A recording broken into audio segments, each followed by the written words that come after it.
Então, bom dia, pessoal. Essa é a 18ª aula da disciplina de Física 3, período de 2021/1, no Instituto de Física da UFRJ. A gente vai acabar o capítulo onde a gente explica a primeira metade daquele esquema de descrição da interação magnética, né? Um novo tipo de interação devido a partículas carregadas em movimento, tá? Essa é a segunda e última aula desse capítulo. Então, em princípio, eu pretendo ver dois tópicos, né, que são as aplicações da lei de força magnética sobre partículas, que é a fórmula básica de todo esse capítulo, e aí depois, como consequência dessa fórmula básica, existe também uma fórmula para força magnética sobre correntes, né, um conjunto de partículas, tá? E umas correspondentes consequências, aplicações, tá? Então vamos lá. A fórmula básica desse capítulo, como eu já tinha mencionado, é essa fórmula aqui que a gente viu na aula passada, que diz que a força magnética sentida por uma partícula de teste com carga Q e velocidade v, quando ela é colocada num ponto onde existe um campo magnético B, é dada por esse produto vetorial, sem esquecer, entre a velocidade e o campo magnético, sem esquecer a própria carga da partícula de teste, carga essa, claro que como toda carga, né, pode ser positiva, negativa ou zero, tá? Então, a gente, para ver algumas aplicações ilustrativas, né, dessa força magnética sobre partículas, o livro lista vários, eu não vou ver tintim por tintim os vários exemplos que ele lista, tá? Mas recomendo fortemente que vocês o façam. Mas um resultado básico decorrente dessa expressão e do fato de que a força magnética nunca realiza trabalho, porque ela é sempre perpendicular à velocidade, à trajetória, então ela nunca realiza trabalho, né? E pelo teorema do trabalho e energia cinética, é sinal que o módulo da velocidade dessa partícula, o seu módulo, não o seu vetor velocidade completo, ele tem que se manter constante ao longo de todo o movimento da partícula. Contanto, claro, que a força magnética seja a única força, igual à força resultante, melhor dizendo, atuando sobre a partícula.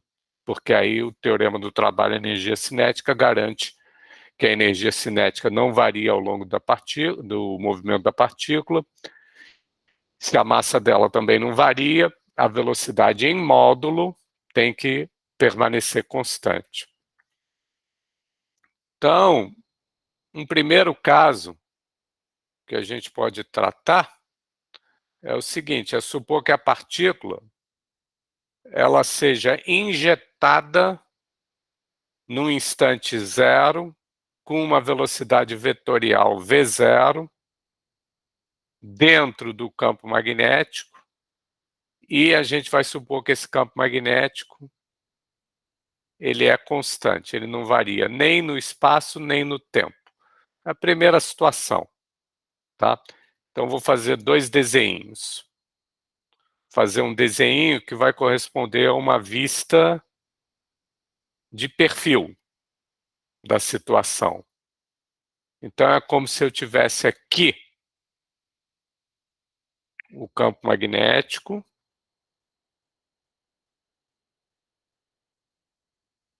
cujas linhas são retilíneas e paralelas, né? Porque ele é um campo constante. Então isso aqui representa, por linhas de campo, o campo magnético.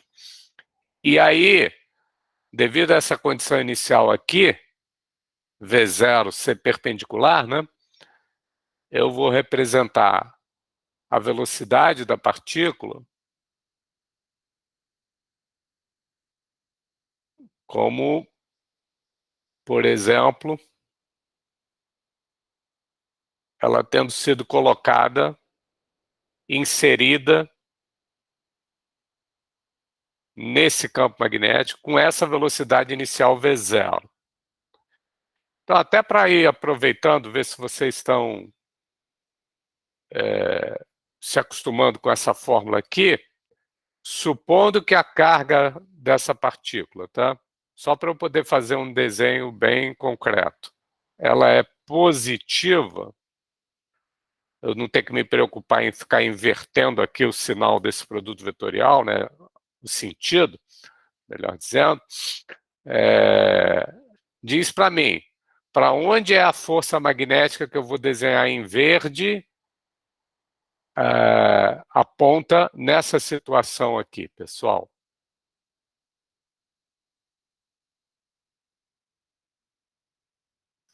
Para fora da folha?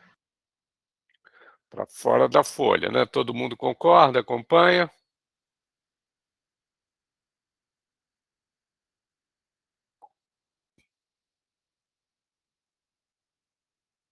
Então, como é para fora da folha, eu vou tentar passar essa ideia desenhando esse símbolo aqui, né? Um círculo, tal que no seu centro tenha um ponto como se eu estivesse vendo a flecha que representa o vetor força vindo em direção no sentido do meu olho, né? Beleza. Então esse é um jeito de ver essa situação. Outro jeito é o que eu vou chamar de uma vista de cima. Então é para vocês imaginarem que a gente vai olhar essa figura aqui, só que agora está olhando aqui de cima. O nosso olho está aqui em cima e a gente está olhando aqui para baixo. E é isso que eu vou tentar desenhar aqui, essa visão aqui na direita. Então, como é que vai ficar as linhas de campo magnético vermelhas? Elas vão agora, se vocês não acompanharem, me interrompe para perguntar qualquer coisa, tá? Elas vão ser linhas de campo assim, né? Porque é como se o campo magnético vermelho ele tivesse vindo para entrar dentro do meu olho, né? Estou vendo aqui de cima, olhando para baixo, tá? Nessa visão aqui. Ora, e qual é a velocidade inicial da partícula? Azul. Vindo de lá de cima, vai continuar parecendo algo nesse estilo aqui, né?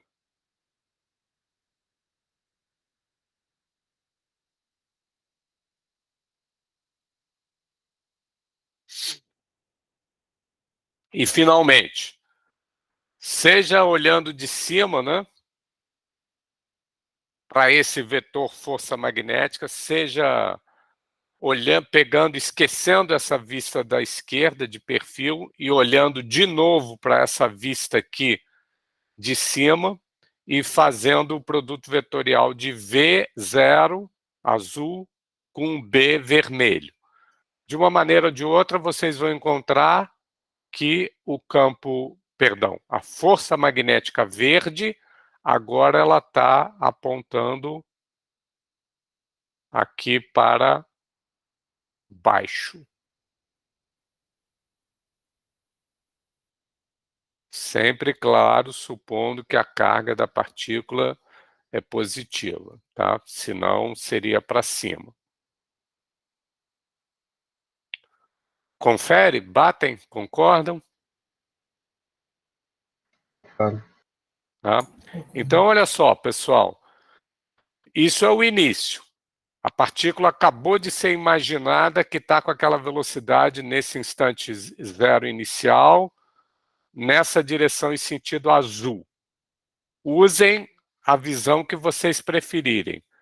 Mas o que eu eu acho que é o primeiro resultado que eu vou perguntar se vocês concordam que eu explique.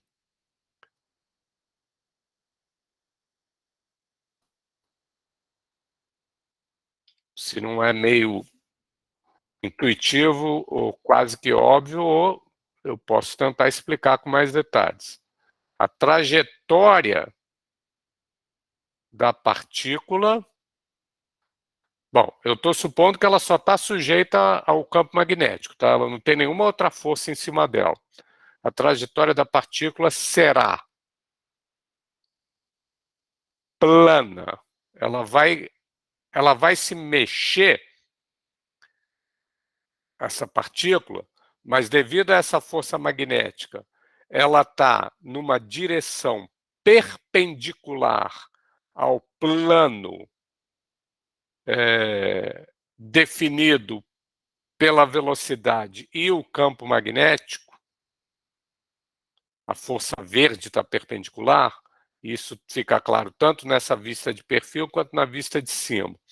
Então, o peteleco, né, um empurrão que a força magnética vai dar na partícula e vai fazer com que a sua velocidade vetorial mude de direção, vai ser um empurrão que vai manter a velocidade nesse plano aqui na vista de perfil perpendicular à tela de vocês. Ou, nessa vista de cima, como a força magnética ela está exatamente no plano da tela de vocês, como está aqui desenhado mesmo, isso não é a projeção, isso já é o próprio vetor força magnética, está nesse plano da tela mesmo.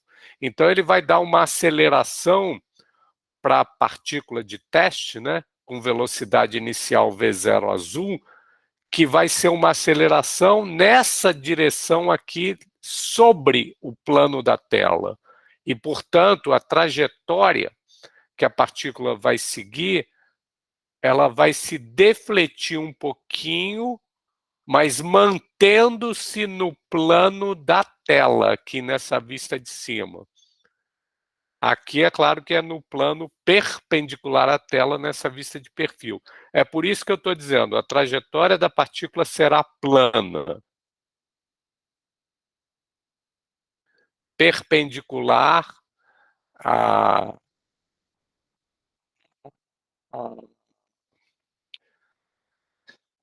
ao campo magnético, B. Né? Esse plano aqui da tela nessa vista. Ela não vai sair desse plano. Tá legal? Vocês concordam? Aceitam isso? Tá legal? Tá intuitivo? Tá fácil? É o primeiro resultado. Tá bom ou não, pessoal? Acho que faz sentido, sim. Agora, depois dela receber esse primeiro impulso, essa primeira deflexão, é contínuo, né? Não é aos trancos e barrancos, não, é contínuo, né? Mas aí ela passa a adquirir uma nova... A trajetória dela é meio esse preto aqui que eu desenhei. A gente está tateando, querendo descobrir exatamente como é que vai ser essa trajetória, que agora a gente já sabe que é plana. Mas no plano, a gente sabe que eu tenho infinitas, uma riqueza enorme de curvas que ela pode seguir, ter como trajetória. De início, a velocidade era esse V0 aqui. Mais tarde, logo um pouquinho mais tarde, um instante bem pertinho mais tarde, a velocidade, perdão, já passou a ser nessa outra direção azul aqui. A velocidade vetorial, sem dúvida, está variando. Mas o ponto-chave é, o seu módulo não varia. Tá? E a nova força magnética, não nesse instante zero verde, que eu poderia ter chamado de força magnética zero, tá? Para agora que a partícula está com essa outra velocidade azul aqui, tenta não se confundir com o desenho, se ele está muito intrincado, né? mas a nova velocidade agora pensa que é essa azul, e, portanto, o campo magnético continua sendo o mesmo, vermelho, perpendicular à tela para fora aqui nessa vista. Então, para onde vai ser a nova força magnética? Não no instante zero, nesse instante logo depois. É claro, né? Faz o produto vetorial desse azul novo com o B vermelho antigo e a força magnética passa a ser nessa nova direção e sentido. Então, o próximo impulso, isso é contínuo, mas o próximo deflexão tende a fazer a partícula ficar um pouquinho mais para cá ainda. Moral da história, vamos formalizar essa coisa. A força magnética é sempre perpendicular à velocidade, tá? E ela, justamente por isso, mantém o módulo da velocidade constante. Quando, ou seja, o que a força magnética faz é a partícula seguir uma trajetória curva, né? Mas mantendo o módulo da velocidade constante, tá? Como toda partícula que segue uma trajetória curva, é sinal que para ela seguir uma trajetória curva, a força resultante, que eu vou chamar de R, sobre ela, que no caso é a própria força magnética, não existe outra, tá? É só a força magnética que está atuando. Como essa força resultante, ela está fazendo a partícula seguir uma trajetória curva, a componente normal perpendicular à trajetória dessa força resultante é o que o pessoal chama, é o que a gente chama de força centrípeta, né? A força centrípeta é só um nome metido à besta para quê? Para a componente normal à trajetória, perpendicular à trajetória da força resultante. A força centrípeta não é uma força adicional que está atuando além da magnética, da força de uma mola, não é nada disso. A força centrípeta, ela é simplesmente a chamada componente perpendicular à trajetória da força total resultante. Mas o que isso significa?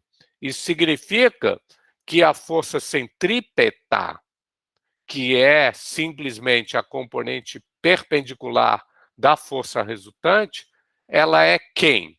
Ela é a própria em módulo, eu estou aqui só pegando módulos agora, ela é a própria força magnética.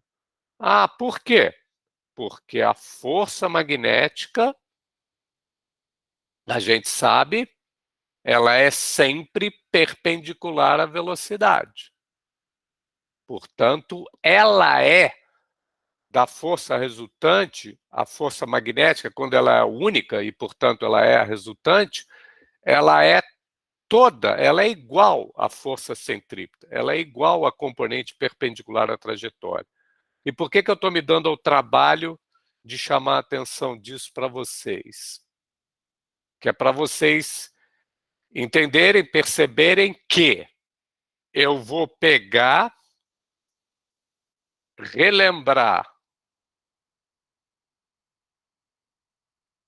de Física 1, ou talvez até do ensino médio, que a força centrípeta sobre uma partícula, né, que tem massa m, módulo de velocidade v,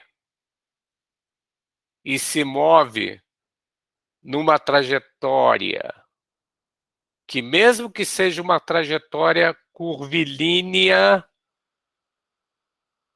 qualquer, mas é uma trajetória, então, qualquer que seja a curva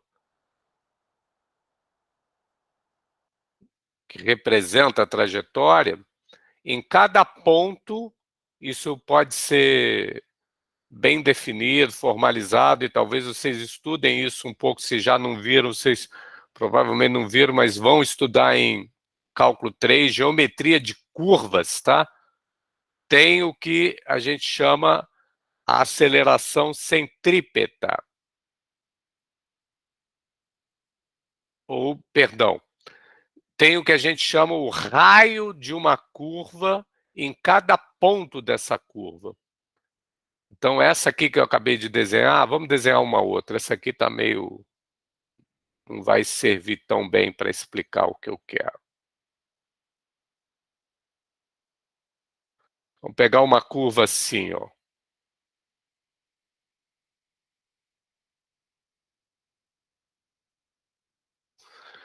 Tá? Ela não é uma reta, ela não é um círculo, ela não é uma elipse, é uma curva genérica, tá? No plano aí da tela, tá? A gente já sabe que o nosso problema tem trajetória no plano, tá? Então ela é uma curva plana, ela não é uma curva espacial, uma curva reversa, como às vezes se chama. Intuitivamente, eu pergunto para vocês, pega 2 pontos nessa curva. Esse vermelho e esse verde aqui, tá? Eu não quero coisa formal, não. Eu quero só que vocês me digam, responde aí, por favor. Intuitivamente, em qual desses 2 pontos a curva é mais curva? Ou ela é mais parecida com um círculo? E, portanto, ela tem um raio menor. O que é uma reta? Uma reta é um círculo com um raio igual a quanto, pessoal? Infinito. Então, quanto mais curva for uma curva, se vocês estão me entendendo, menor deve ser o raio de curvatura dela. Seja lá como a gente define isso, tá? Mas tá dando para acompanhar ou tá muito doido? Faz sentido sim, professor. Inclusive, eu acho que intuitivamente é a verde. Exato. Então, esse ponto verde, algo nos diz, né, intuitivo, que ele é mais... ele está mais curvo, ele faz parte de um pedaço da curva preta, né, que é mais curvo, vamos dizer assim, do que esse ponto vermelho. Porque a curva preta, perto desse ponto vermelho, ele é muito parecida com uma reta. E perto desse ponto verde, ela já não é tão parecida, né? Então, em termos de raio, pergunto eu para vocês, qual dos 2 pontos, seja lá como a gente defina raio, tá? Porque vocês podem achar, não, raio a gente só define para o círculo. Eu estou querendo intuitivamente, sem dar fórmula nenhuma para vocês, dizer que não. Raio de uma curva a gente pode definir em qualquer ponto, tem uma formulinha, e intuitivamente eu estou perguntando, qual desses 2 pontos deve ter o raio menor? Porque a curva ali é mais curva. E uma reta, a rigor, tem raio infinito. Qual desses 2 pontos, vermelho ou verde, deve ter o raio, algo que a gente chama o raio de curvatura menor? Não estou escutando nada. No ponto verde. Lívia, concorda ou não? Está sem microfone, Lívia? Gabriel, concorda ou não? Algum outro de vocês concorda ou não que é o ponto verde que deve ter raio de curvatura menor comparado com o vermelho? Eu concordo. Ótimo. Esse raio de curvatura, que eu absolutamente não defini para vocês, nem vou definir, mas intuitivamente, é o raio daquele círculo que melhor aproxima a curva preta em questão no ponto em discussão. Então, eu não estou definindo. Eu só estou falando umas historinhas da carochinha. O círculo aqui que melhor aproxima a curva nesse ponto vermelho, eu desenhei um trocinho aqui. Já nesse ponto verde, eu desenharia, não é? Eu teria que dizer como que eu estou fazendo esse desenho. Mas eu acho que é intuitivo que é um círculo de raio menorzinho, não é? Então, o raio aqui nesse ponto verde, associado à curva preta, é o raio desse círculo, seja lá como eu defini, eu estou tapeando vocês, mas é um raio pequeno, ao passo que aqui é um raio grandão. Porque, afinal de contas, aqui a curva preta é mais parecida com uma reta do que aqui no ponto verde. Beleza? Esse raio de curvatura, que eu absolutamente não defini, é o que entra numa fórmula que vocês talvez saibam de cor, tenham decorado, não sei, devido a um exemplo particular que é um círculo. Mas eu estou dizendo para vocês que mesmo uma curva bem diferente de um círculo, existe um conceito, uma grandeza que está matematicamente muito bem definida. No fundo, é a derivada segunda da equação paramétrica dessa curva com respeito ao parâmetro, tá? É como se fosse, entre aspas, a aceleração da curva, tá? Tem a ver, de alguma maneira, com a aceleração. É claro que isso tem que melhorar. Mas é isso que significa mais ou menos esse raio de curvatura que entra aqui na decoreba para a expressão da chamada força centrípeta. Como a força centrípeta, que não passa da componente perpendicular da força resultante, sempre é assim, é a própria força magnética, eu vou poder igualar essa fórmula, não vou? Que é a expressão para a força centrípeta, com o módulo da força magnética. Mas qual é esse módulo? Força magnética sempre é isso daqui sobre uma partícula. Então, qual é o módulo dela? É o módulo da carga vezes o módulo da velocidade, vezes o módulo do campo magnético, vezes o seno do ângulo entre esses dois vetores, V e B. Mas, qual é esse seno? Eu botei a dedo na entrada, no instante zero, o V0 para ser perpendicular ao campo magnético. Então, o ângulo entre eles é 90 graus. E o seno de 90 graus, na minha época, era 1. Eu não sei se continua sendo para vocês também. Seno de 90 é 1 ou não, pessoal? Graças a Deus, sim. Ainda bem, né? Então, no instante inicial, o seno do ângulo entre azul e vermelho é 1. Mas cá para nós, a trajetória é plana e se mantém no plano perpendicular ao campo magnético. Então, qual é o ângulo entre a velocidade num instante mais tarde e o campo magnético? Continua sendo 90 graus. Concordam ou discordam? E, portanto, se eu escrever isso aqui para o módulo do campo magnético, vocês vão concordar ou vocês vão discordar?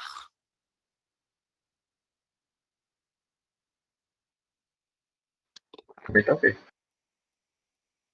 E aí agora eu vou pegar e igualar, perceber, igualar isso com isso. É só isso.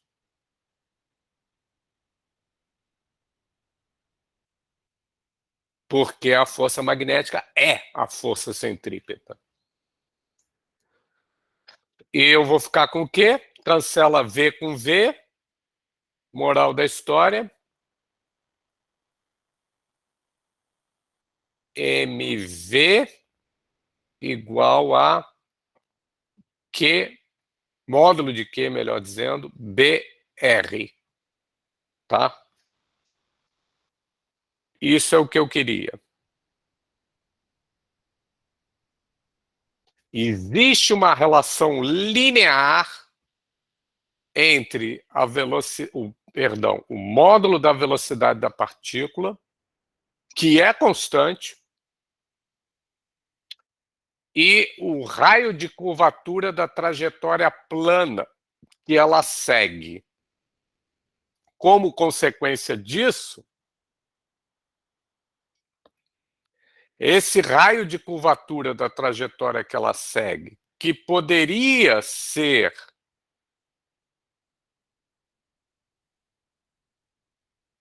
uma grandeza que variasse de ponto para ponto ao longo da trajetória preta, plana, maluca que ela seguisse, quem sabe? O que a gente acabou de deduzir? O que a gente pode falar sobre esse raio de curvatura, pessoal? R. O que essa fórmula acaba de nos permitir deduzir? A trajetória que a partícula segue, que é uma trajetória plana, é também uma trajetória que tem raio de curvatura. O quê? O que a gente pode falar? Conforme ela se mexe. Fala alguma coisa, me ajuda.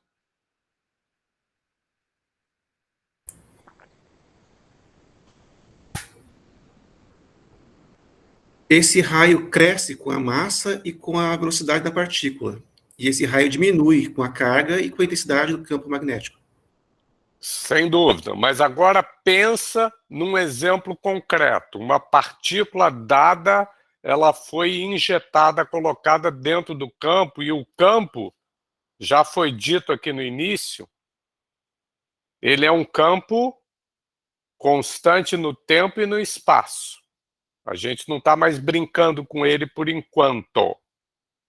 Então, levando isso tudo em conta, a partícula está dada, o campo está dado. Fala de novo alguma coisa. O que vai acontecer para essa partícula dada, para esse campo dado, com o valor desse raio? Vai ser constante, professor, durante essa trajetória? Exatamente. Significa que ela tem uma dada massa e uma dada carga. Jogo ela dentro de um campo que está suposto que ele é constante. Constante para mim, Maurício, é não variar nem no tempo nem no espaço. Ele é estacionário e uniforme, homogêneo. E ela foi injetada com uma certa velocidade, mas a gente sabe, quando ela só sofre a ação de um campo magnético, toda partícula nunca tem a sua velocidade em módulo alterada. Portanto, a gente está deduzindo ou não que o raio de curvatura nessas condições é uma constante para todo instante ao longo de todos os pontos da trajetória. Certo ou errado? Certo, professor. Então, no caso, vai ser uma circunferência trajetória? Não é essa a conclusão? Qual é a curva cujo plana, cujo raio de curvatura é, em cada um dos seus pontos, o mesmo raio? Que curva é essa? Eu acho que é meio óbvio, que é o círculo, a circunferência, como o Matheus falou, e o Lucas também. Concordam ou discordam?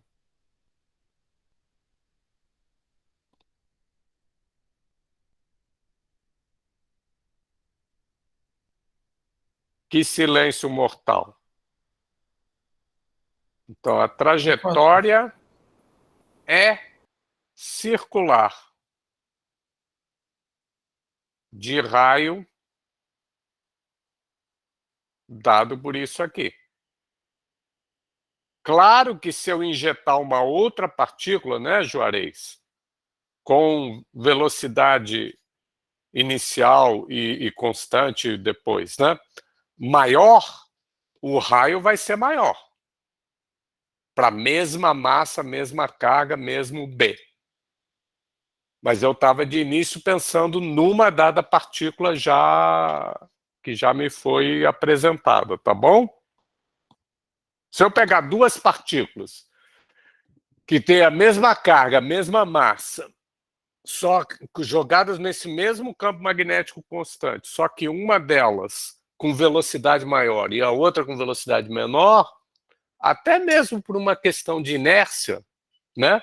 Aquela que tem velocidade maior vai seguir uma trajetória mais aberta, né? De raio maior. Tá bom? Tá legal? Professor, Falem aí, então, dorminhocos. então no caso, a partícula vai ficar dando volta? Sem dúvida. Sem dúvida. Ela vai ficar fazendo esse troço vermelho aqui, ou voltando para o nosso desenho original. E a trajetória agora eu vou desenhar em preto. Ela vai ser assim, ó. Eu teria que desenhar um círculo bonitinho, né? Com um certo raio, dado por aquela fórmula que a gente acabou de ver, que depende do módulo da velocidade inicial, módulo esse que se preserva, né? Não é alterado, depende do módulo do campo magnético, depende da massa, depende da carga, blá, blá, blá. Contanto que, vamos fazer umas brincadeirinhas. Imagina que o campo magnético morreu aqui, ó. Daqui para baixo não existe campo magnético. Morreu aqui. Daqui para baixo não tem. Aí, o que eu tenho que consertar nesse desenho, pessoal? A trajetória preta dela... Desculpa, pode falar? Tem que apagar a parte de baixo da circunferência? Sem dúvida, né? Porque aqui não tem mais campo, portanto não tem mais força. E aí o que eu tenho que desenhar ao invés desse troço preto aqui embaixo? Eu tenho que desenhar o quê? Uma reta tangente? Sem dúvida, não é? Teria que desenhar... Deixa eu escolher aqui... Vou botar esse troço. Ela seguiria assim, ao invés de se encurvar. Né? Estão acompanhando? Sim. Mas se eu supus... Diz, alguém falou. Diz aí. Não, falei sim, professor. Mas se o campo magnético ele é bem extenso, né? Ele continua existindo aqui embaixo, vermelhinho. Ah, vermelho.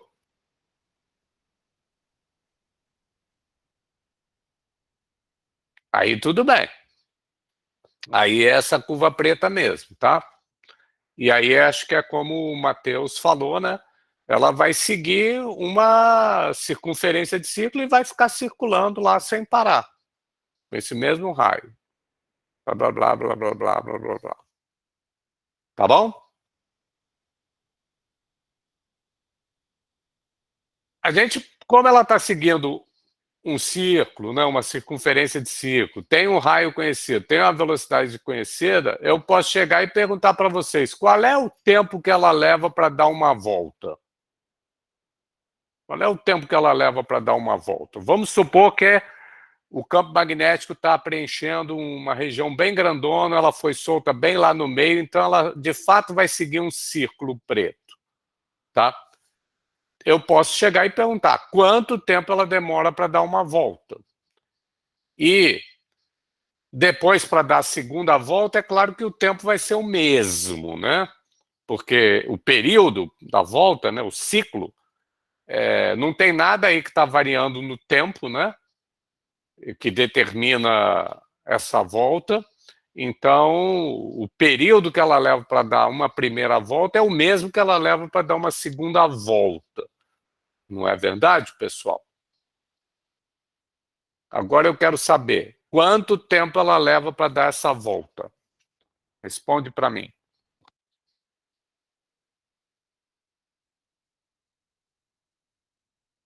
Seria 2πr sobre o módulo da velocidade, professor? Exatamente. Explica o que tu pensou. Pensando mais na fórmula em si da velocidade média, aí sendo que, no caso, a trajetória como é uma circunferência, seria o perímetro dela. Aí, basicamente, seria o perímetro dividido pela velocidade. Isso. Você usou uma espécie de MCU, né? Movimento Circular Uniforme, né? Isso, perfeito. Né? Aí você pegou um deslocamento, que, por exemplo, pode ser, e é o que interessa, porque eu pedi para dar uma volta completa, então é 2πr, o quanto ela se moveu no espaço, entre aspas, o perímetro, como você disse, da circunferência, e aí dividiu pela velocidade que ela leva para dar essa volta, que, por sinal, é uma velocidade em módulo constante. Moral da história. Esse período, que nós vamos chamar de T, claro, né? Falou, é 2πr sobre V, não é isso? E aí nós vamos ler dessa fórmula aqui em cima qual é a razão entre R e V. Qualquer que seja essa razão, não esquece.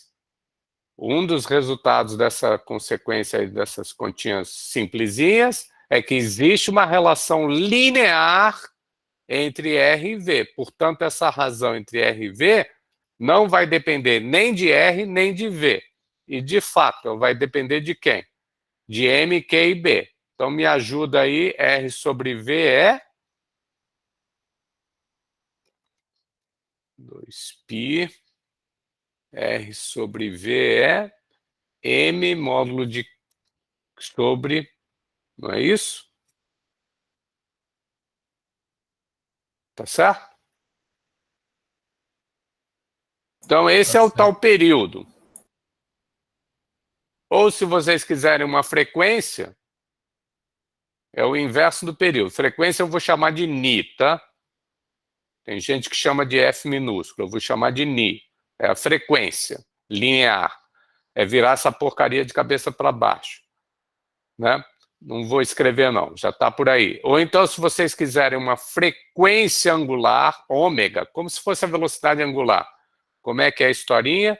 É 2π, não é isso? Tá?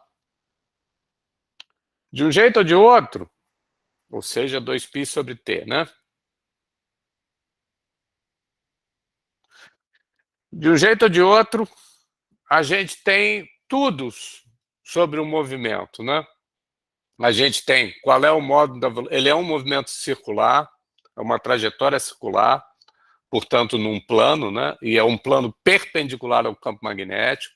A gente sabe com que velocidade anda, ela é constante, qual é a relação dessa velocidade com o raio do círculo e qual é o período que leva para dar uma volta ou a frequência com que dá a volta, tá?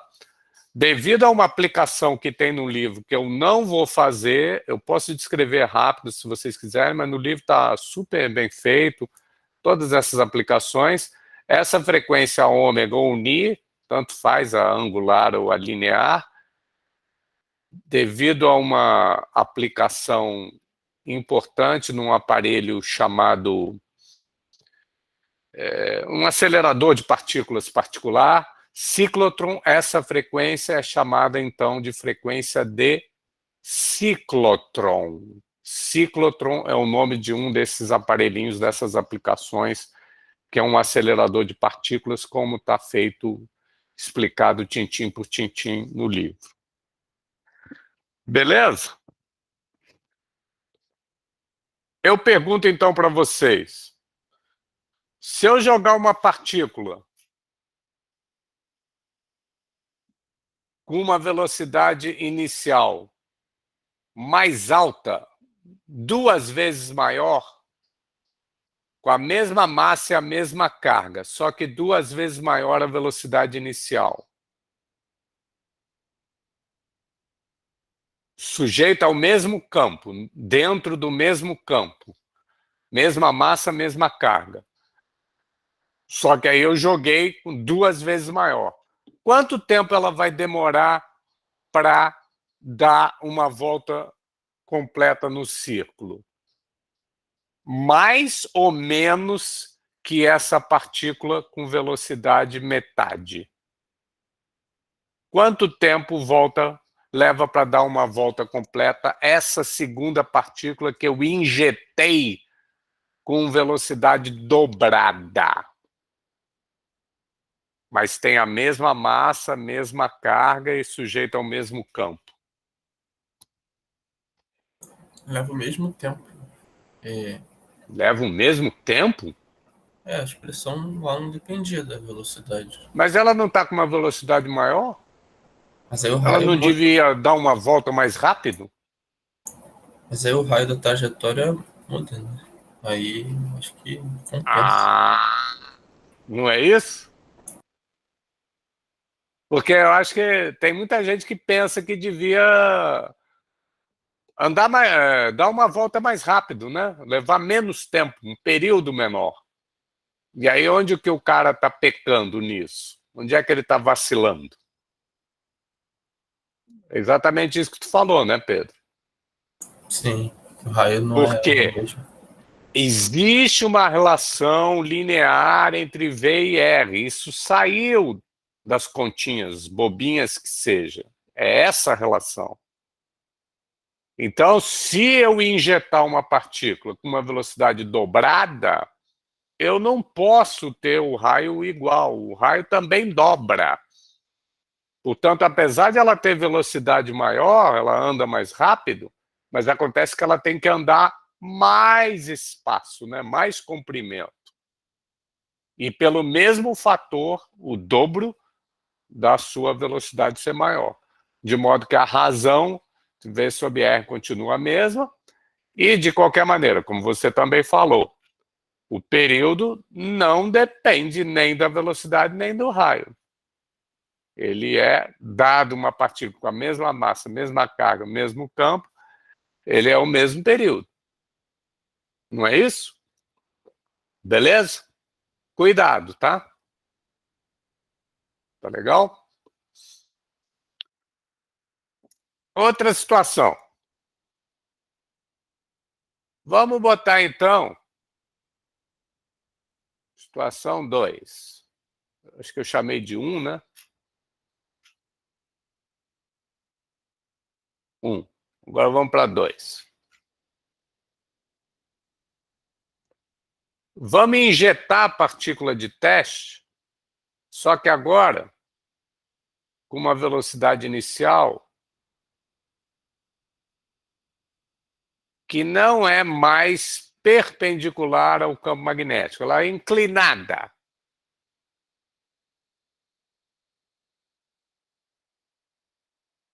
Então, aproveitando essa figura aqui, a vista de perfil, vamos injetar agora uma partícula com uma velocidade lilás para começar. No próprio sentido, direção alinhada com o campo magnético. E depois, que é o que eu quero mesmo, na verdade, agora é uma inclinada, tá? Mas essa última que eu estou desenhando, vamos deixar para daqui a pouco, tá? Vamos começar primeiro com essa V aqui paralela, tá legal? Paralela, eu quero dizer, ao campo magnético.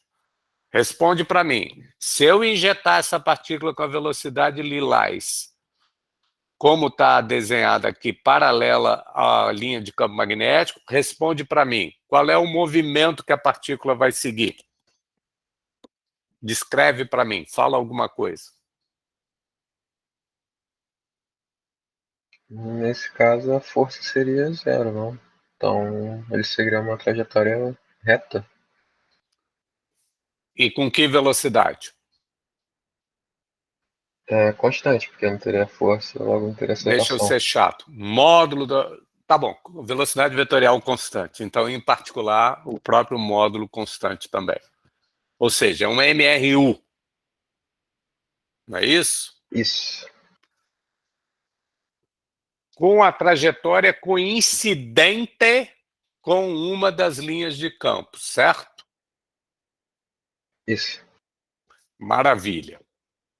Agora vocês são espertos. Vamos para o que me interessa mesmo, que é o caso mais geral.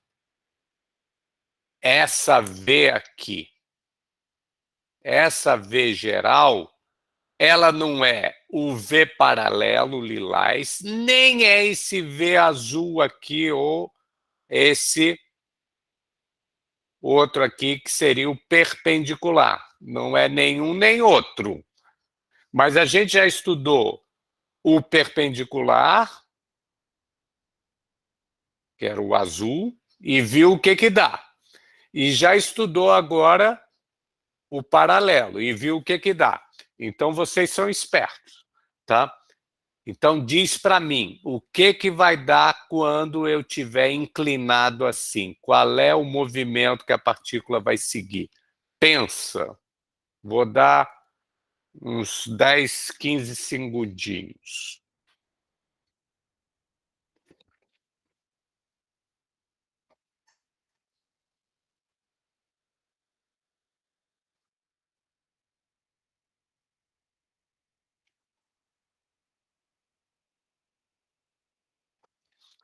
Eu sei o que que acontece quando é uma velocidade puramente perpendicular ao campo vermelho.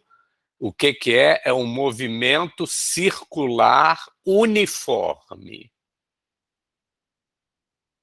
E eu sei o que que acontece quando é uma velocidade puramente paralela ao campo. É um movimento retilíneo uniforme. Quando eu tiver essa coisa aqui inclinada, lilás aqui do meio, qual é então a trajetória que ela vai seguir? A trajetória, não sei, helicoidal? Explica. É porque a partícula vai meio que descrever os dois movimentos ao mesmo tempo, né? Tanto o MRU quanto o movimento circular, né? E aí vai dar uma coisa tipo uma espiral, né? Dependendo da velocidade. Exatamente. Vê se você... Pergunta para os teus colegas se você convenceu eles ou não. Pergunta aí, por favor. Convenci todo mundo? Eu ainda não consegui enxergar, não, admito. Tá, eu tento explicar de novo, professor? Tenta. Tá, beleza. Então, é que a partícula, a velocidade V que ele desenhou ali, a gente vai poder decompor ela. Como se fosse a velocidade perpendicular e a velocidade que está paralela com o campo. E é como se a gente estudasse os dois casos separadamente e depois juntasse. Tem um caso que é a da velocidade paralela, que tem uma trajetória circular, e a da... Perpendicular. Perpendicular, isso. E a paralela, que tem uma trajetória retilínea, né? Aí a gente meio que junta os dois. Como se você tentasse desenhar um círculo, só que com a mão, sei lá, pega o papel e desenha um círculo só com a mão indo pra frente. E vai desenhando, vai dar tipo... Ah, entendi. Peguei. Beleza. Agora perguntem para o resto. Todo mundo agora se convenceu. Acompanharam ou não acompanharam, Sim. pessoal? Sim. Alguém está com dúvida? Por quê? É aquela história, não sei como é que se chama, talvez Física 1, é independência, composição dos movimentos, tem até um nome bonito, sei lá, mas não importa. Quando ela tiver com essa velocidade V inclinada, toda velocidade V é a soma vetorial de duas. Uma paralela ao campo e outra perpendicular, né? Se tivesse... Bom, vocês se convençam, tá? Mas é isso. A componente perpendicular tenderia, como a gente estudou, se tivesse só ela, o movimento seria circular uniforme. tá? Num plano perpendicular à tela nessa vista aqui de perfil. Tá? Já se eu tivesse só componente paralela, seria um movimento retilíneo na própria tela, para cima, na vertical. Então, quando eu tenho as duas componentes, ou seja, uma velocidade v genérica, eu acho que é intuitivo que eu vou ter que compor, entre aspas, esses dois movimentos. Então, eu vou ter que ficar girando como se fosse o círculo, só que, ao mesmo tempo, dá um deslocamento na vertical desse perpendicular a esse plano do círculo. E isso vai formar uma hélice, né? Eu vou subindo o círculo, entre aspas, né? Isso é uma hélice. O movimento mais geral é um movimento, nesse caso de um V0 perpendicular a B, ele é um movimento helicoidal, ou espiral, né? E vocês poderiam até, eu deixo para vocês pensarem, toda a hélice, né? Todo parafuso, ele tem um raio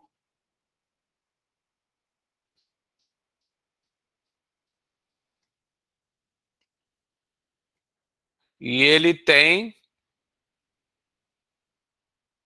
o que se chama um passo da hélice ou do parafuso.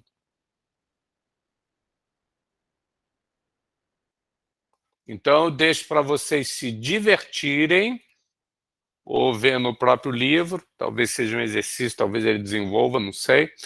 Acho que é um exercício que ele abre, tá? Ele faz. Qual é o raio agora dessa hélice, desse parafuso, que é meio essa distância aqui, né? Do que seria o eixo da hélice, até um ponto qualquer da hélice, medido num plano perpendicular, né? É como se fosse projetar a hélice e ela vai dar um círculo no plano perpendicular. Qual é o raio, então? É a primeira pergunta. Segunda pergunta. Uma mola, um parafuso, uma hélice, uma escada em espiral, ela pode ser que para eu dar uma volta, eu ande só na vertical, né? 1 metro, ou eu tenha que, para dar a volta completa, eu ande 5 metros. Aí é uma escada menos íngreme, sei lá. Não sei. É esse H aí, tá? Que é o chamado passo. Então, quem determina esse passo e quem determina esse raio para essa nova trajetória helicoidal? E vai ter a ver com as componentes. A decomposição da velocidade, v perp e v par. Ou seja, quando vocês injetarem um V0, que agora ele está inclinado com respeito ao campo magnético,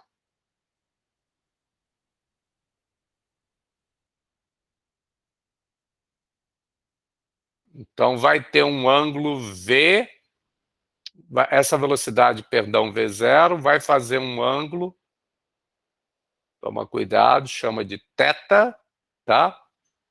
E aí V perp é V0 seno θ, não é isso? Ao passo que V par, paralelo ao campo, é V0 cosseno θ, não é isso? E aí vocês podem se divertir, brincar aí, tá?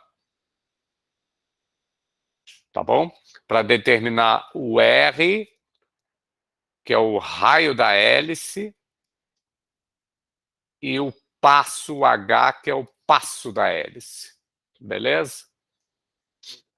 Bom, Então, isso é um outro tipo de movimento mais geral. O movimento mais geral que uma partícula carregada realiza quando jogada dentro de um campo magnético constante é um movimento helicoidal, portanto. Tá bom? Beleza. O que mais? Isso aqui, campos eletromagnéticos cruzados, eu vou pular, se for o caso eu volto depois, mas seria uma outra aplicação muito legalzinha, é o seletor ou filtro de velocidades. E aí essa outra aplicação, ela se vale de um campo elétrico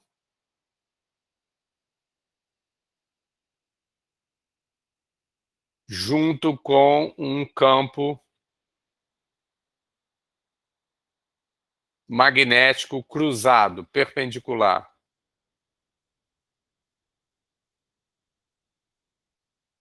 E aí vocês injetam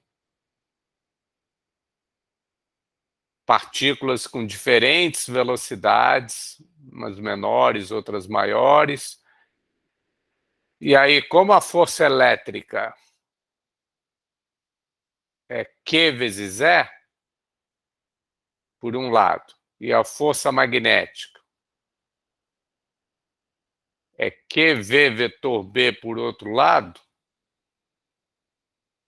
se a partícula tiver velocidade baixa, quem ganha é a força elétrica. E aí a partícula é defletida para cá. Só que se a partícula ela tiver, como essa aqui, velocidade alta, maior do que uma outra, suficientemente alta, pode ser, dependendo aí de certos valores, que quem ganhe passe a ser a força magnética, porque a força magnética depende, ela aumenta com a velocidade. E aí, então, para essa partícula com velocidade mais alta, é a força magnética que ganha, e vocês podem ver que ela vai apontar aqui para baixo. Vamos ver, V vetor B. V vetor B aqui é para baixo, tá? V é para a direita, B é para fora da tela, então a força magnética está para baixo. Então a trajetória de partículas com alta velocidade é defletida para baixo. Com partículas com baixa velocidade é defletida para cima. E tem exatamente uma partícula com uma velocidade a dedo, com um valor bem específico, que ela passa, então, batida, reto, porque a força elétrica é igual à força magnética em módulo. E aí isso explica por que a gente chama isso de um seletor ou filtro de velocidades. Quem for de velocidade baixa, vai para cima. Quem for de velocidade alta, vai para baixo. Quem for exatamente com a velocidade de módulo igual a E sobre B, convençam-se disso, é que vai passar reto, batido, sem ser defletido, nem para cima, nem para baixo. Então, aqui desse lado, nessa posição, você coleta só as partículas com essa velocidade E sobre B exatamente. As outras, elas são filtradas, beleza? Separadas. Esse capítulo é muito rico em aplicações, tá? Mas aí eu peço para vocês, de fato, lerem. Agora a gente vai para o último tópico, que é o seguinte. Vamos pegar um monte de partícula, uma corrente de partícula.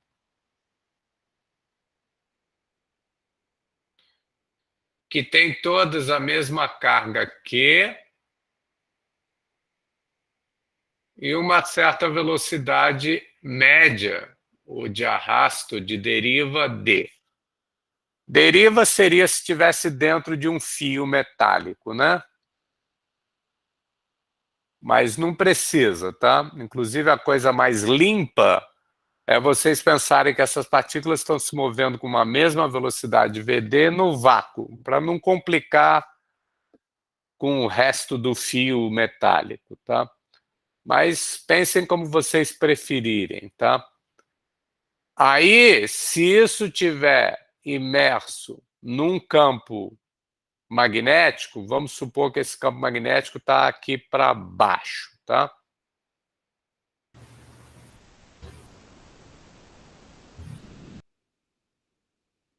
Qual é a força F minúsculo magnética sobre uma dessas partículas?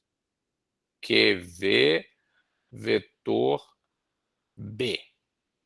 E ela aponta, nesse caso, para onde? Supondo que o Q é positivo para variar. QV vetor B. Então, me ajuda aí. V vetor B. Preto Entrando com na vermelho. Como é que é? Entrando na folha. Isso, né? Então, eu vou desenhar isso em azul. Agora está entrando na folha.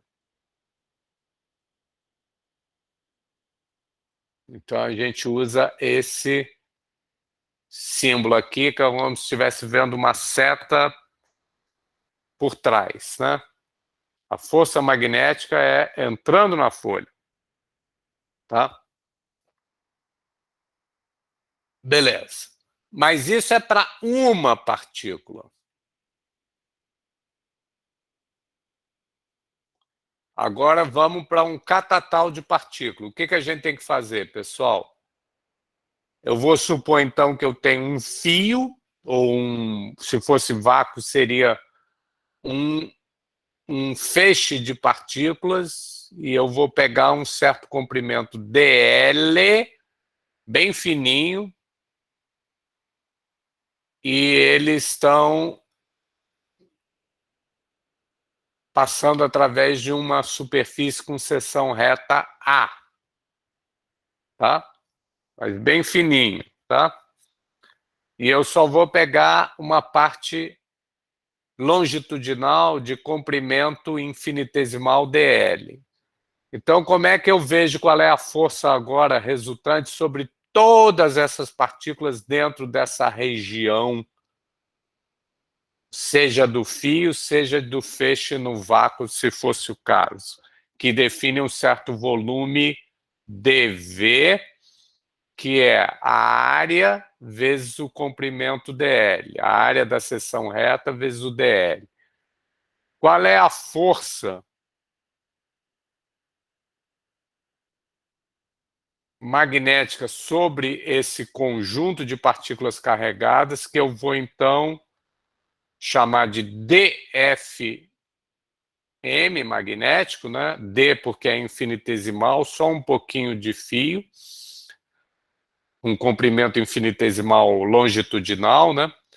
Essa força, é claro que ela é o somatório das forças sobre cada partícula, desde a primeira até o número n delas que tiver aqui dentro desse volume. Então, quanto é isso? Somatório. Ô, professor, Diz. o DF não estaria dentro do somatório, não? Que DF não é a força infinitesimal? Não, o DF é a resultante das forças sobre cada partícula, é o somatório delas. Ah, tá, beleza. Tá bom? Então, Ah, deixa eu ser mais explícito.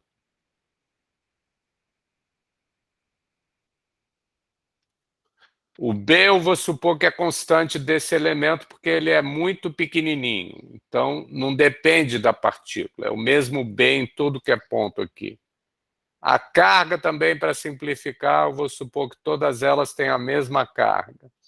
E a velocidade eu vou substituir por uma velocidade média. Essa de deriva de arrasto. Moral da história, sabe o que vai ficar aqui? Vai ficar somatório de QV D vetor B. Como esse somatório tem quantas parcelas? É o número de partículas que tem lá dentro. Qual é a conclusão final? A conclusão final é N Q VD vetor B, onde N é o número de partículas lá dentro. Mas quem é esse N? Esse N é a densidade numérica de partículas vezes o volume desse que eu vou chamar elemento de corrente, tá? Essa região que eu estou analisando aqui, ela tem uma certa área de seção reta A e ela tem um certo comprimento infinitesimal dl. Portanto, ela tem um volume que é a ADL. E dentro desse volume eu tenho um certo número de partículas, N maiúsculo. O número delas dividido pelo volume é a densidade numérica de portadores livres de carga, responsáveis pela corrente. Ou seja, tudo está se encaminhando para eu fazer uma ponte com aquele negócio que é a corrente elétrica ou a densidade de corrente elétrica. Vamos ver isso com mais detalhe. Esse número total é NdVzinho, mas o dVzinho eu vou expressar como ADL. Então, isso é ADL que VD vetor B.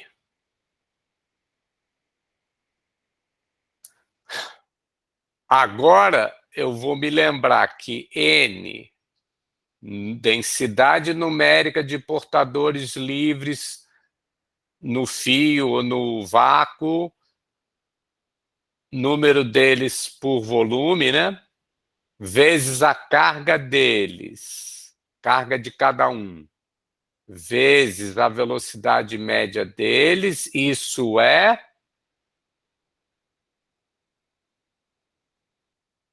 J, aquele vetor densidade de corrente. Então, onde a gente chegou?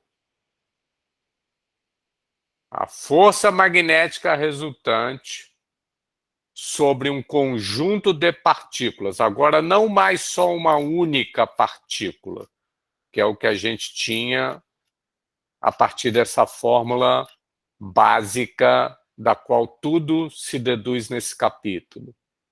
É só para uma partícula. Agora, quando eu tenho um conjunto, o que eu estou sendo capaz de deduzir?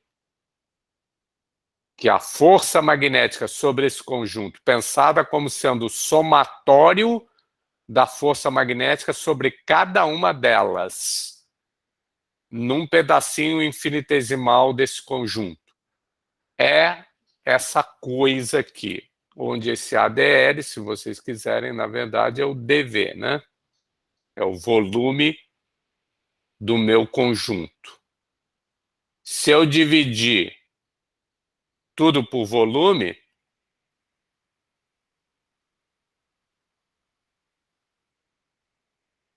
por esse volume, essa é uma certa conclusão final. Não vou dar nome nenhum para isso aqui, não. A força magnética sobre um conjunto de partículas carregadas em movimento por unidade de volume, a densidade de força magnética nesse sentido, a gente acabou de mostrar, é o quê? É a densidade de corrente associada a esse conjunto, produto vetorial com B. Se vocês tiverem que é um fio fino ou um feixe fino Na verdade, isso aqui vocês ainda podem escrever de outra maneira, que é o mais comum em todos os livros de física básica. Voltando para isso aqui.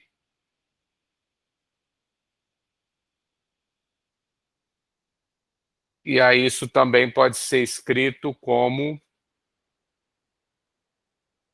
J é I sobre A em módulo, e a direção do J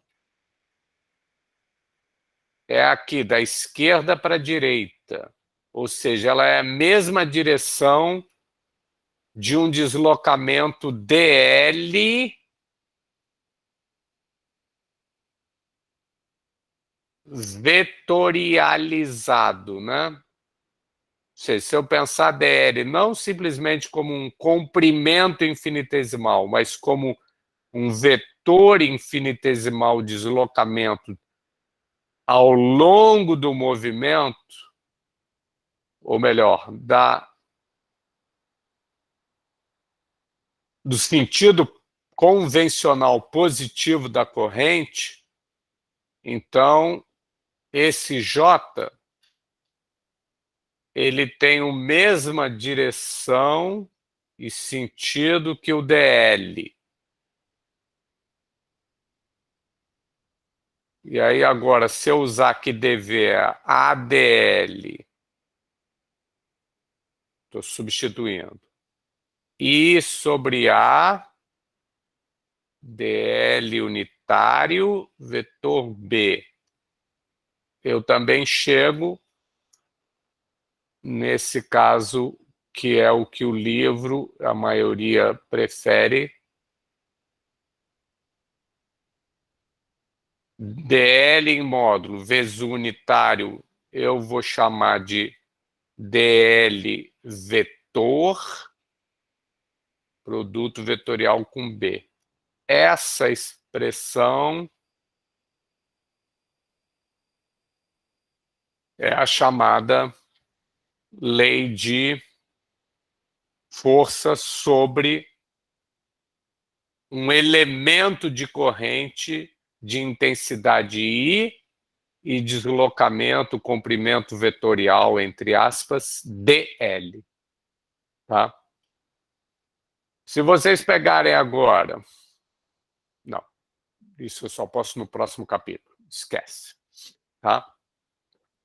Então, isso é a lei de força que provavelmente foi historicamente primeiro deduzida, ou apresentada, estudada pelo Laplace, quando ele estudou forças entre fios com correntes, tá?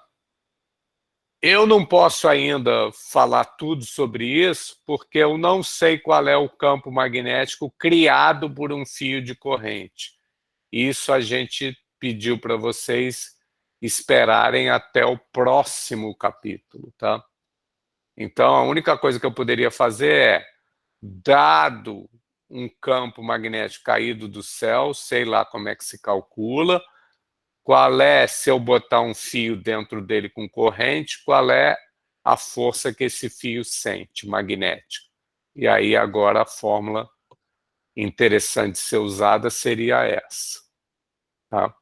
Mas é muito parecido com o QV vetor B, né? Só que o QV vetor B é para uma partícula. Mas é só vocês trocarem onde tinha QV, vocês trocam por IDL.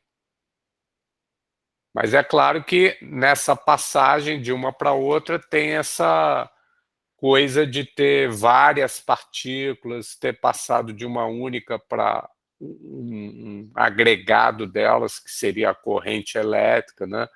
Densidade de corrente elétrica, tem essas diferençazinhas, tá?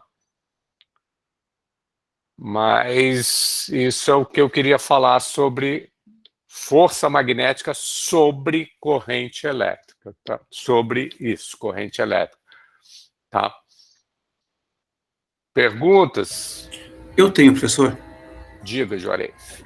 Então, na última linha, né, o sentido da força depende da carga, né? Se a gente tem uma carga positiva, a força está no sentido, se a gente inverte a carga. Sim. Na linha anterior, depende da corrente, mas não tem o sinal da carga ali. Tem embutido aqui de maneira indireta, ótima pergunta, Juarez. De maneira indireta está aqui. Por quê? Foi ótimo tu ter perguntado. Nessa fórmula, se a gente quiser decorar fórmulas, tudo bem. Mas a gente tem que saber o que a sopa de letras nessas fórmulas significa, tá?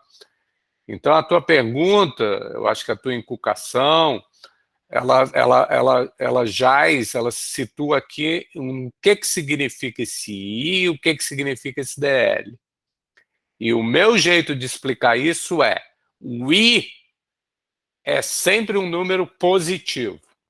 É só o módulo da corrente. Tem gente que às vezes diz, não, dependendo se é a convencional para a direita, ou se é a convencional, não convencional para a esquerda, ou seja, se são prótons positivos ou elétrons negativos, aí eu teria que dizer que ao invés de 1 ampere é menos 1 ampere. Eu não penso assim, eu penso da seguinte maneira: o I aqui é sempre um número positivo. Agora, onde é que então vai aparecer a questão de, eu acho que essa é a tua pergunta, né? De se essa corrente convencional ela está sendo criada por partículas positivas andando para um lado ou negativas andando para o outro. Onde é que isso aparece nessa fórmula? Nessa aqui está claro. Aparece no sinal da carga e no sentido do vetor velocidade, né? Aqui aparece como? Aqui aparece porque esse DL ele é um vetor. Então ele tem módulo, direção e também tem sentido. Então vamos lá. Se você tivesse um fio, alguém te dissesse, nesse fio tem uma corrente de 2 amperes. Beleza, só um módulo. Mas esse sujeito, ele tem que chegar e te dizer, olha, é aquela historinha. Não tem que se falar? A corrente que está passando aí nesse fio, qual é o sentido convencional, fazendo de conta, mesmo que isso seja uma mentira, que as partículas que estão gerando a corrente, qual é o sentido em que elas se mexem? Supondo, mesmo que isso seja mentira, que a carga dela seja sempre a positiva, né? Porque da tal corrente convencional, a carga, mesmo que isso seja mentira, é para ser pensado como positivo. Aí, se o sentido convencional da corrente é para cá, é porque o DL, você tem que tomar esse cuidado de orientá-lo no sentido convencional da corrente. Eu não sei se eu respondi a tua pergunta. E eu estou perguntando, Juarez. Então, professor, eu acho que cheguei na metade do caminho. Porque estamos trabalhando com Deixa carga eu positiva. ser mais explícito. Se a carga positiva, se a carga que é responsável pela corrente fosse, mentira ou não, positiva, a velocidade e, portanto, o sentido convencional da tal corrente I que tu tem que adotar é no mesmo sentido da velocidade dessa carga positiva. No entanto, se a carga real ela é negativa, é sinal que a corrente convencional, para ser ainda para a direita, é sinal que a velocidade real das cargas negativas tem que ser, então, agora para a esquerda. Certo? Porque carga negativa indo para a esquerda é a mesma coisa que carga positiva indo para a direita. Agora foi. Tá Obrigado, bom? professor. Obrigado, agora foi. Bom, mais perguntas, pessoal? Professor, no caso ideal, no caso, o primeiro exemplo, eu acho que se eu subir um pouco, só para. Isso, esse, exatamente esse. Nesse, a força estaria direcionada, então, para dentro, né? De fato. Sim, como eu perguntei, e por que ela está direcionada para dentro? Seja você pensando agora em qualquer fórmula que tu queira, seja nessa para cada partícula, seja nessa no conjunto. Por quê? Porque pensando por partícula, está anotado aqui, ó. Vamos supor que Q é maior que zero, que é para eu poder responder concretamente. O sentido, inclusive. A velocidade está lá para a direita, o campo está para baixo vermelho, que é positivo. Foi por causa disso que vocês responderam que a força era azul para dentro. Não é verdade? Isso. Mas agora vamos pensar nessa fórmula. Como que eu tenho que pensar para aplicar essa fórmula? Se a carga já é suposta positiva, esse sentido do seu próprio movimento é, tecnicamente, formalmente, rigorosamente, o sentido, aquilo que se chama o sentido da corrente convencional, porque ele é o próprio sentido do movimento de uma carga hipotética positiva, mesmo que isso não fosse verdade. No caso, é verdade, porque eu supus que Q é positivo. Então, o sentido do DL que eu tenho que traçar, tomar, é esse que eu anotei aqui mesmo, da esquerda para a direita. E se você agora fizer o produto vetorial de DL, vermelho da esquerda para a direita, com o campo magnético vermelho para baixo, como manda essa fórmula, usando que o I é sempre um número positivo agora. O que vai dar? Produto vetorial de vermelho DL para a direita, com vermelho B de bola para baixo. Continua dando lá para dentro também, certo ou errado? Certo. Então você use a fórmula que quiser, tá? Contanto que use direito, né? Sabendo como determinar o sentido e os sinais de tudo que aparece em cada fórmula. Tá certo? Certo, certo, certo. Eu entendi, professor. Mais perguntas? Se não, vamos para o último tópico. Se eu vou ver muito en passant também. O que é um dipolo magnético? Dipolo magnético é uma espirinha de corrente. Pode ser de forma qualquer, pode ser circular, mais bonitinha, pode ser quadradinha, retangular, qualquer porcaria que vocês queiram. Tá? Através de cuja periferia passa uma corrente I, positiva. Em todo esse contexto aqui, para mim, I é positivo, tá? No próximo capítulo vai ter uma história de I poder ser positivo ou negativo. Aqui não, I para mim é positivo sempre, tá? E essa seta está indicando o sentido da chamada corrente convencional. Toda curva que eu só vou tratar em física 3, pelo menos de início, curvas planas, tá? Então elas definem áreas.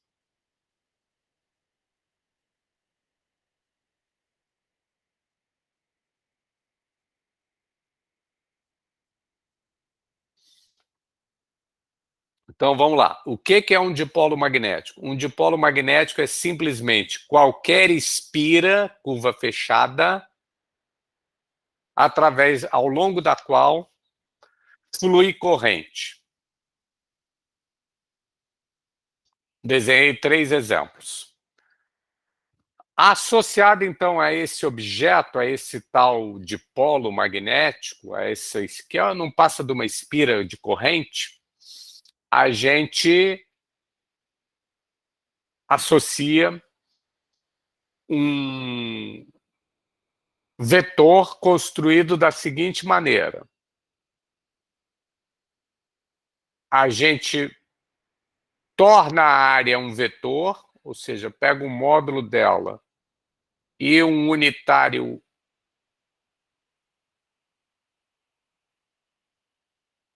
tal que a direção dele é perpendicular à superfície da espira, então sempre está aqui perpendicular à tela de vocês em qualquer uma dessas 3 espiras, 3 dipolos, só que qual é o sentido? Eu tenho que falar do sentido.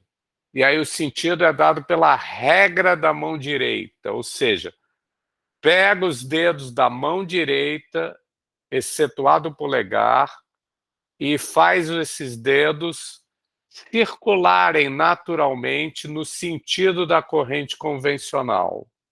E para onde o polegar, aberto num ângulo de 90 graus, tender a apontar, é para aí que vocês têm que tomar o vetor unitário normal.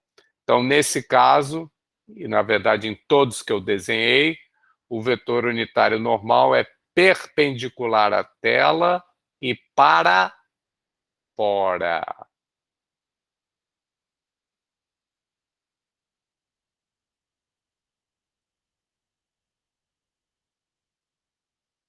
E, portanto, o vetor área também é para fora. O que vai ser o momento de dipolo magnético associado a essas espiras de corrente? Ele é, antes de tudo, um vetor. E sabe qual é? É esse aqui. Vocês peguem. Acho que o livro usa Mi, né? Deixa eu ver, só conferir aqui se é Mi mesmo, tá?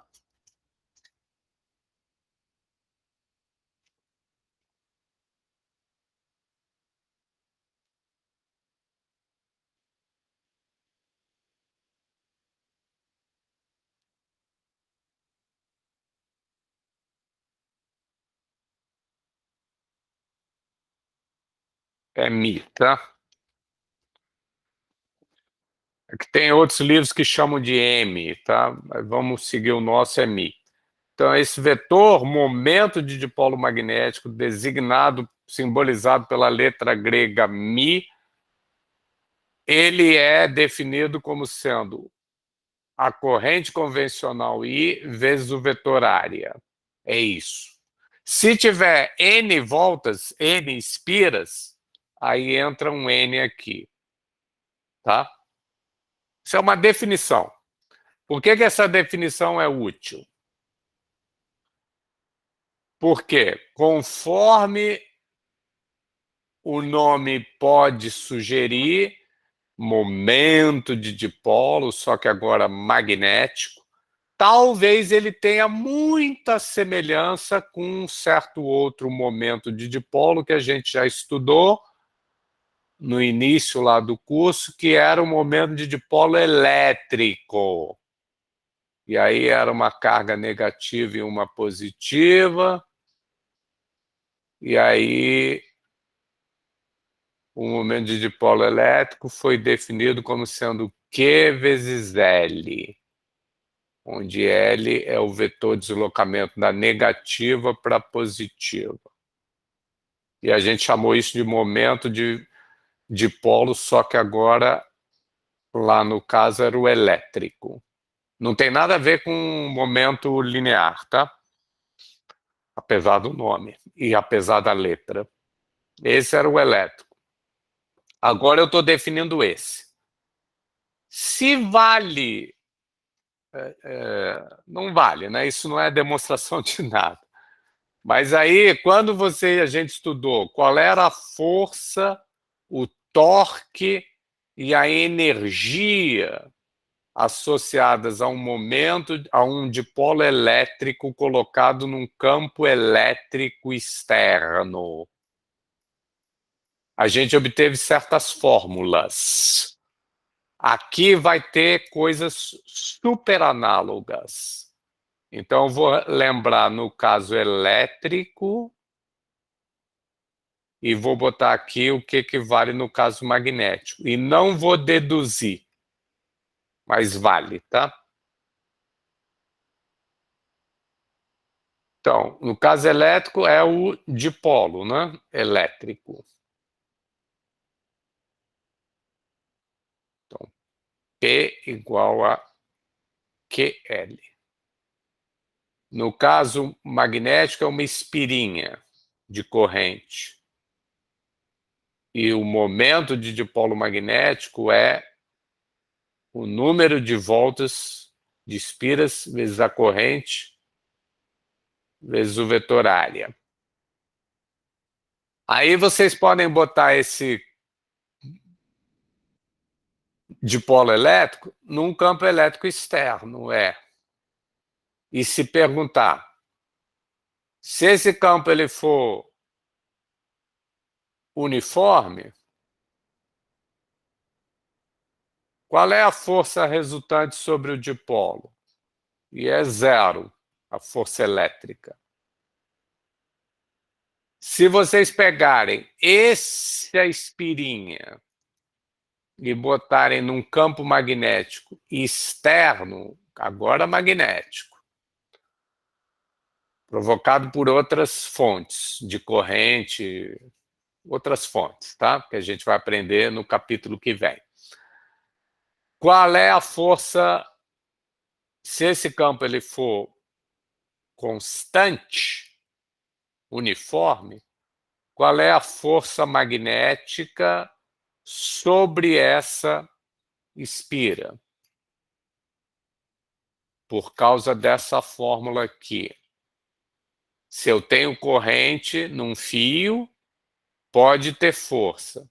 O que eu digo é, quando essa força quando esse campo magnético externo que faz força sobre a espira de corrente é constante, uniforme, homogêneo, continua sendo zero. Ou seja, o dipolo magnético, a espira de corrente, ela não é acelerada o seu centro de massa para lugar nenhum, porque a força magnética resultante é zero. Mas como essa espira é um objeto extenso, não é uma partícula, além da força resultante, eu preciso falar alguma coisa sobre o torque.